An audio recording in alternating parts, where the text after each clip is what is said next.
सास, बहू और ताबीज। सुप्रिया का रोज किसी न किसी बात पर अपनी बहू तारा से झगड़ा होता ही रहता। दोनों स्वभाव से जिद्दी और अड़ियल थे। दोनों में से कोई भी एक दूसरे के आगे झुकना नहीं चाहता था। फिर एक दिन, तारा कहाँ मर गई थी तू अभी तक? सुबह से शाम हो गई, घर में इतना काम पड़ा है, ये सब छोड़कर कहाँ मौज मस्ती करने गई थी? आपके घर के सारे काम करने का मैंने ठेका नहीं ले रखा। आप भी तो अपने दोस्तों के साथ किटी पार्टी करने जाती हैं, तब तो मैं आपको नहीं टोकती। अरे मैं तेरी सास हूँ, तू मेरी सास नहीं है। सास है तो क्या मुझे चैन की सांस नहीं लेने देंगी आप? बहुत जबान चलने लगी है तेरी आजकल। आने दे मेरे बेटे को घर पर, फिर देख तेरी कैसे क्लास लगवाती हूँ। आपके पास और काम ही क्या है? बाहर पड़ोसियों से मेरी बुराई करना और घर में पति से। हाँ तो अब तेरा काम भी तो ऐसे ही होते हैं ना। तारीफ के लायक कोई भी काम किया है तूने आज तक? बस जुबान चलवा लो, कैंची से भी तेज चलती रहती है। सिर्फ जुबान ही नहीं, हाथ पैर भी चलते हैं, जिनकी वजह से आपको घर में इतनी सफाई देखने को मिलती है, वरना आपको तो अपनी किटी पार्टियों से फुर्सत नहीं मिलती। तो कहना क्या चाहती है? घर का क्या सारा काम तू खुद अकेले करती है? तो और क्या नौकरानी करती है? इसी तरह तारा और सुप्रिया में आए दिन लड़ाई होती। दोनों के दिन की शुरुआत ही एक दूसरे से लड़कर शुरू होती और लड़कर ही खत्म होती, मानो ये अब उनकी दिनचर्या का हिस्सा बन चुकी हो। शाम को तारा का पति वैभव घर आता है। वैभव को देखते ही उसकी माँ सुप्रिया उसके पास आती है और कहती है, बेटा वैभव, अच्छा हुआ जो तू आज जल्दी घर आ गया। देखना तेरी बीवी सुबह से मुझसे लड़ी जा रही है। माँ की बातें सुनकर वैभव तारा को जोर जोर से आवाजें देने लगता है। क्या हुआ जी, इतना चीख क्यों रहे हो? तारा, तुमने आज फिर माँ से लड़ाई की? अरे लड़ाई मैंने नहीं की, शुरुआत पहले इन्होंने की थी। समझा दीजिए अपनी माँ को। मुझे कहीं भी आते जाते टाइम टोके नहीं, वरना मैं अपना सामान बांधकर मायके चली जाऊंगी। इतना कहकर तारा वहां से चली जाती है। ये सब क्या चल रहा है माँ? किसी दिन मैं आप लोगों के चक्कर में जरूर पागल हो जाऊंगा। आप लोग कभी प्यार से क्यों नहीं रहते? अरे वो हमेशा मेरी बातों का उल्टा जवाब देती है बेटा। अब तू ही बता मैं क्या करूं? तो आप उसे ताने मारती ही क्यों है माँ? वाह बेटा वाह, तुझे मेरे ताने दिखते हैं, उसका बात करने का तरीका नहीं दिखता। देखा नहीं वो किस तरह से बात करती है मुझसे। मुझे माफ कीजिए माँ, मुझे आप दोनों के बीच में पड़ना ही नहीं है। आप दोनों ही एक जैसे हो। इतना कहकर वैभव वहां से चला जाता है। वैभव के जाने के बाद सुप्रिया सोच में पड़ जाती है। धीरे धीरे समय बीतने लगता है और एक दिन सुप्रिया को पता चलता है कि उनके गांव में एक महात्मा ठहरे हुए हैं जो वशीकरण करना जानते हैं। तो सुप्रिया भागते हुए उन बाबा का पता ढूंढने निकल पड़ती है। इस बात की खबर जैसे ही तारा को चलती है, वो भी उस बाबा की खोज में निकल पड़ती है। अगले दिन सुबह, आज तारा और सुप्रिया दोनों ही बहुत अच्छे मूड में होती है। ना सुप्रिया तारा को देखकर कोई ताना मारती है, ना तारा अपनी सास से बेवजह उलझती है। दोनों मिल बांटकर रसोई में काम करती हैं। भाई तारा, जरा मुझे वो चाय पत्ती पकड़ाना। ये लीजिए माँ जी, क्या आप मेरे लिए भी चाय बना देंगी? अरे हाँ हाँ, क्यों नहीं। इसी तरह दिन बीतते हैं और दोनों का रिश्ता भी निखरने लगता है। ऐसे ही देखते 3 महीने बीत जाते हैं। आजकल ये मैं क्या देख रहा हूँ? अचानक आप दोनों के बीच इतना प्यार कैसे हो गया? एक दिन था जब कभी माँ आप तारा को ताने देते देते नहीं थकती थी, और तारा, तुम पहले तो कितना उलझती थी माँ से, तो अब ये अचानक क्या हो गया आप दोनों को? अरे यह सब तो एक बाबा का कमाल है, जिसने मुझे ये ताबीज दिया था। सुप्रिया के हाथ में बंधा ताबीज देखकर तारा चौंक जाती है। ये ताबीज तो उस बाबा ने मुझे भी दिया था, आपको अपने वश में करने के लिए। इसका मतलब तू भी उस बाबा से मिलने गई थी? आपकी हरकतों की वजह से ही मुझे जाना पड़ा था। ये सब क्या चल रहा है? मुझे तो आप लोगों की कोई भी बात समझ में नहीं आ रही।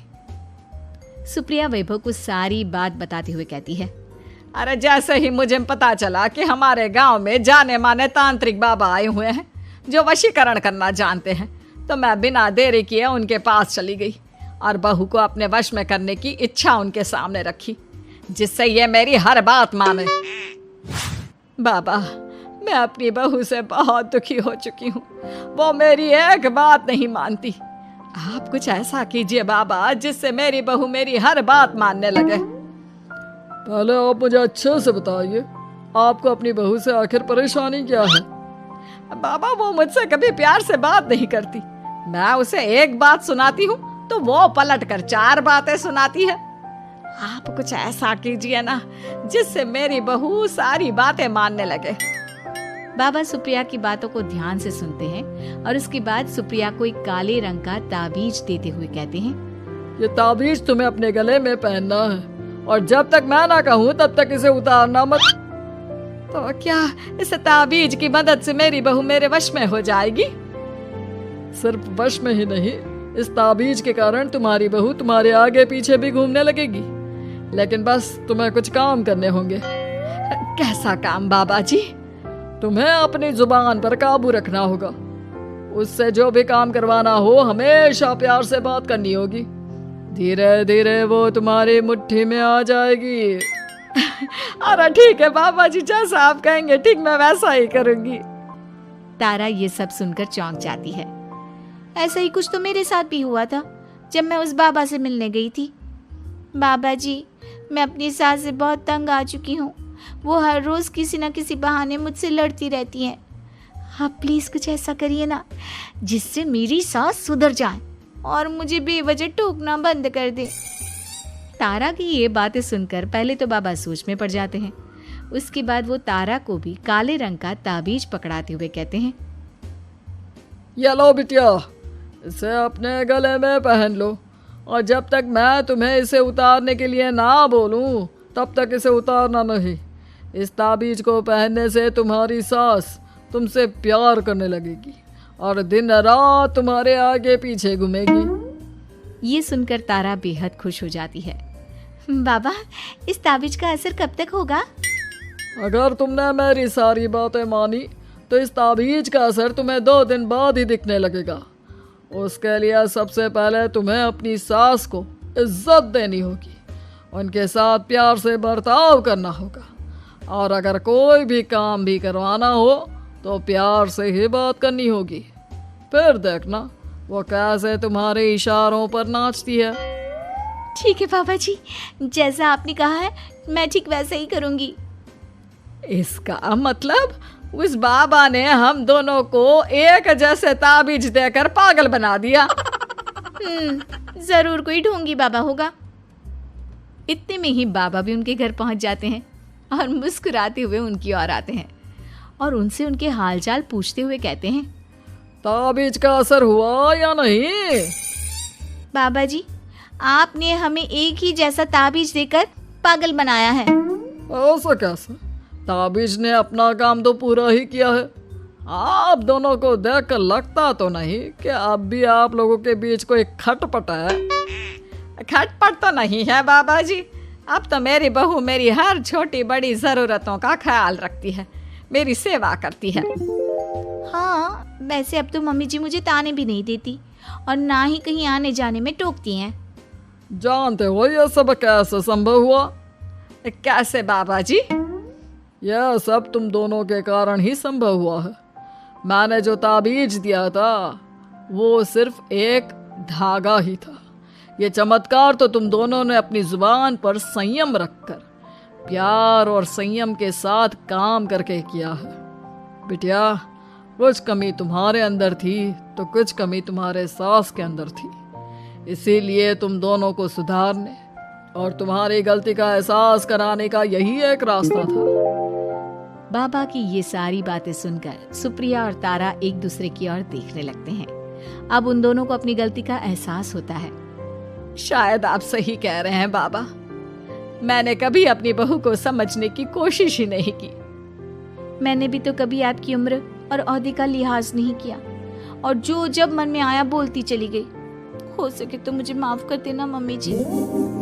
चलो फिर अगर सब ठीक ही हो गया है तो बाबा जी अब आप भी वापस अर्जुन बन जाइए। वैभव की बात पर बाबा अपनी नकली दाढ़ी हटाते हैं तो उसे देखकर सास बहू हैरान रह जाती हैं। अरे अर्जुन भैया, आप? हाँ भाभी, आप दोनों के रोज रोज वाले झगड़ों से परेशान होकर एक दिन मेरे इस दोस्त ने एक प्लान बनाया और मेरी मदद मांगी, तो मैं इनकार कैसे कर सकता था। और देखिए आज उसका नतीजा हम सबके सामने है। सब जोर जोर से हंसने लगते हैं।